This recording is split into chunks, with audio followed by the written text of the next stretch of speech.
Today is Monday, February 26th. This is the session episode 5A, which is basically a follow-up to the previous session that we have released on Friday of them doing 18.1.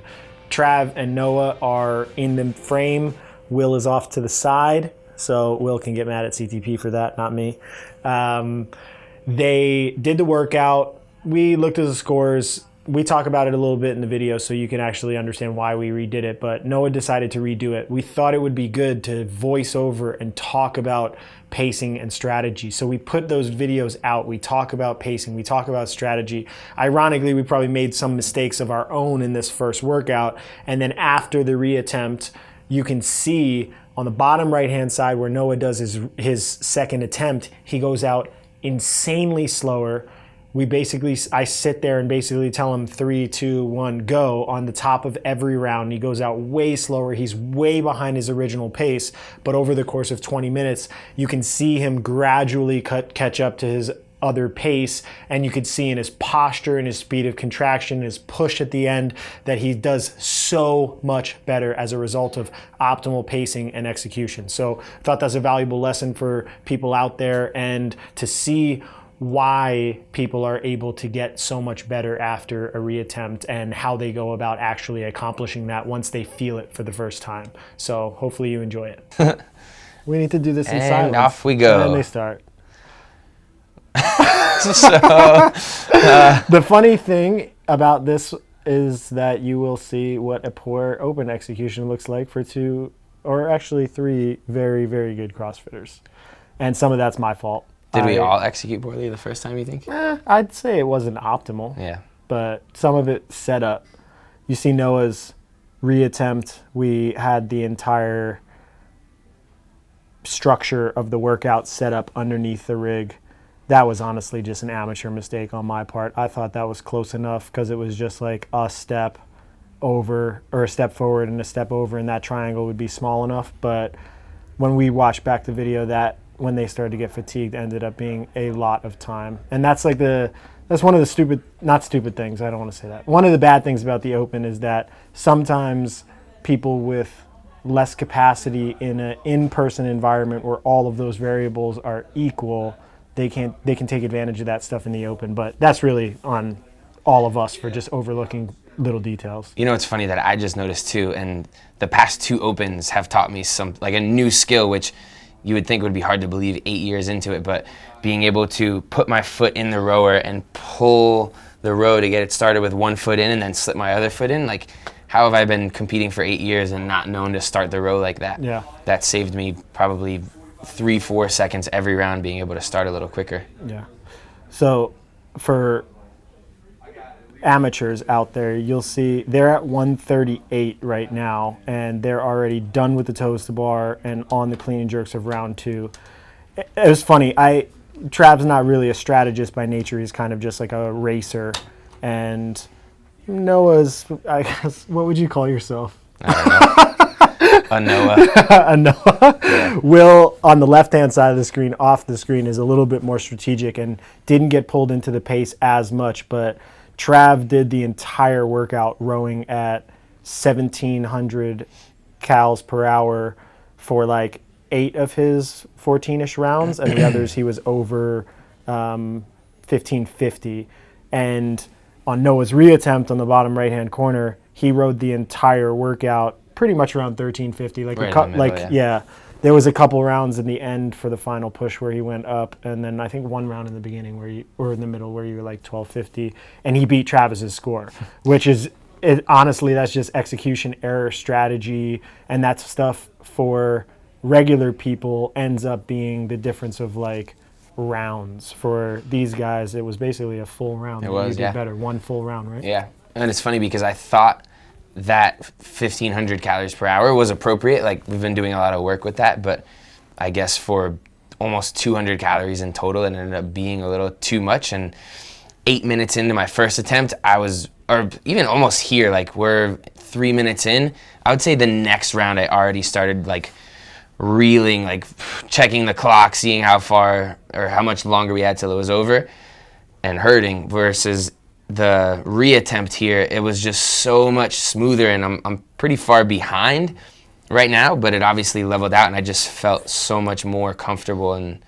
able to move. So just to give people, I mean, obviously this is over, but this is how the sport will organize over time, that people could strategize new workouts faster. But, you know, if I said run a mile for time, and that was not something that people did on a regular basis, at first they would have all these sporadic performance outputs, a fast first 400 and then fall off. For the people who were aggressive, the more conservative people would go really easy and sprint at the end. And an unknown subset of workouts, or an unknown workout with different subsets of movements every time, you cannot execute perfectly on attempt one. So the goal with a games athlete is to get as close as possible to that on the first time. So Trav definitely blew up. I mean, I think all three of them blew up, especially based on the fact that we redid the workout. Noah rode slower, did better transitions, and we just held a 128 clock and then kicked in round 12 of the row and beat his score by an entire round, which is obviously just execution errors on our part, which if we did this again with Noah having a little bit more rest, we probably could have maybe rode at 1375 or 1400, or alternated rounds at 1425 and 1350, or set the clock at 127, started the kick a little bit earlier.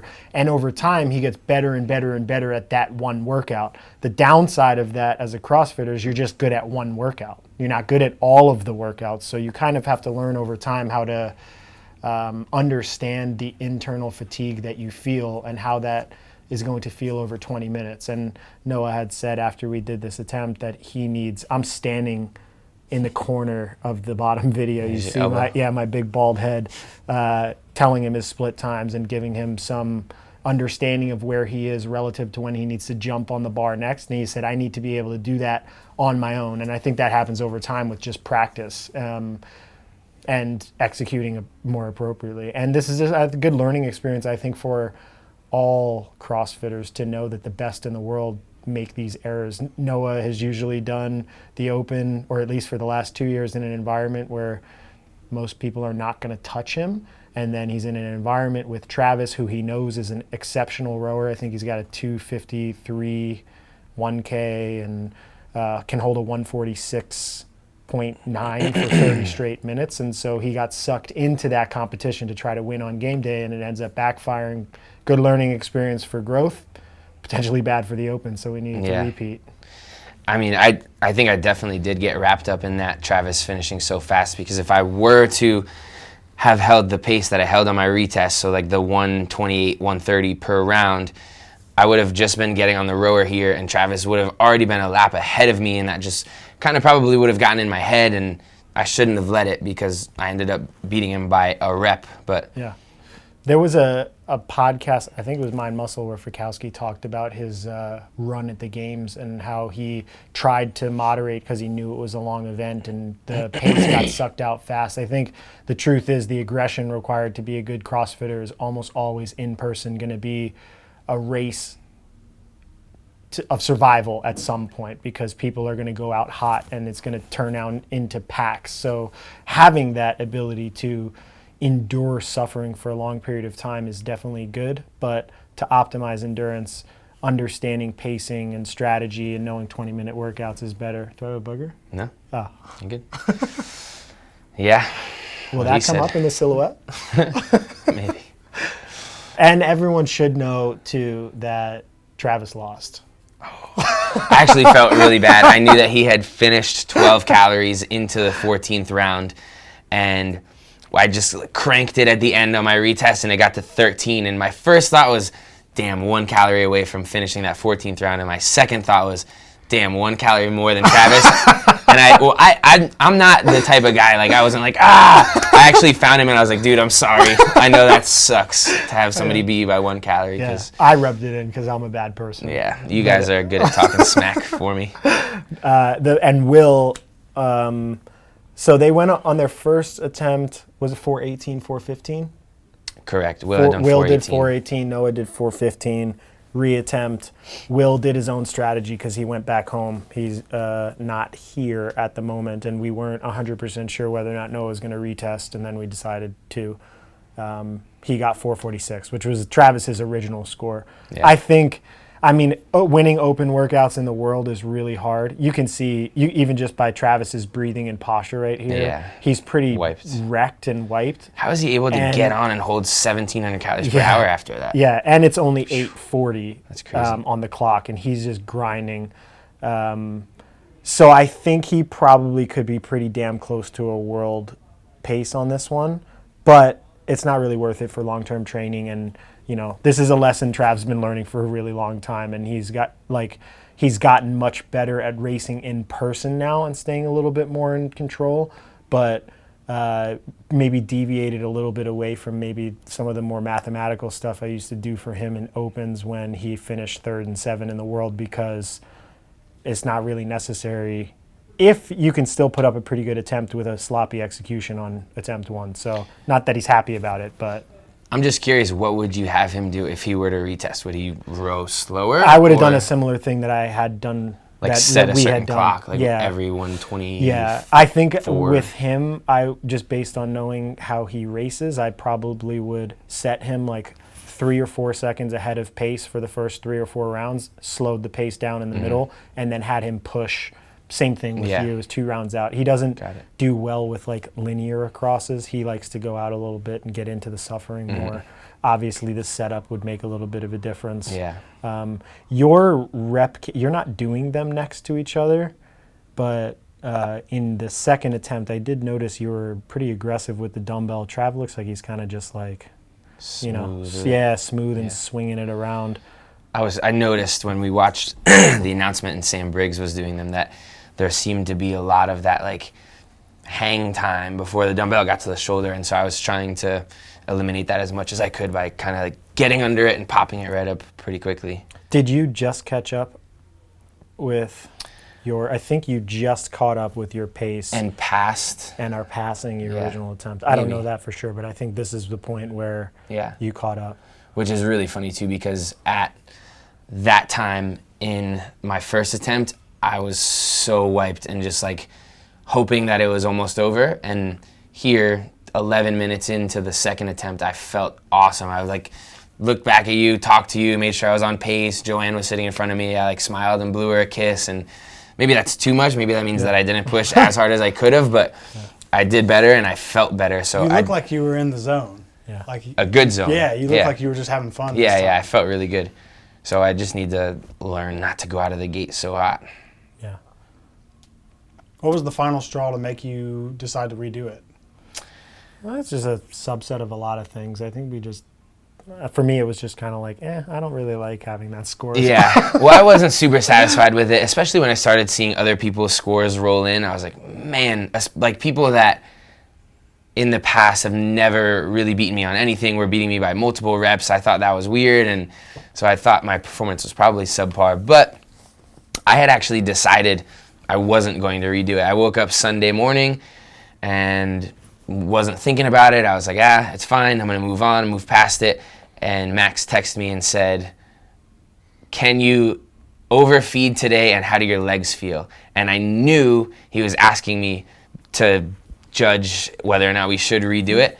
And I said, why are you asking me that? I know what you're trying to do there, but... Yeah. I actually wasn't. I was asking because we're on a squat cycle, and I wanted to know if he was still getting sore from it, because we were changing the actual structure after the last subset of them, and I wanted to know, and his body weight was trending low in his results, so I just wanted him a little bit heavier and wanted to know when we could squat next. I guess I was being what's paranoid. Yeah, but when he said that, I was like, I feel like it's just it's better to do.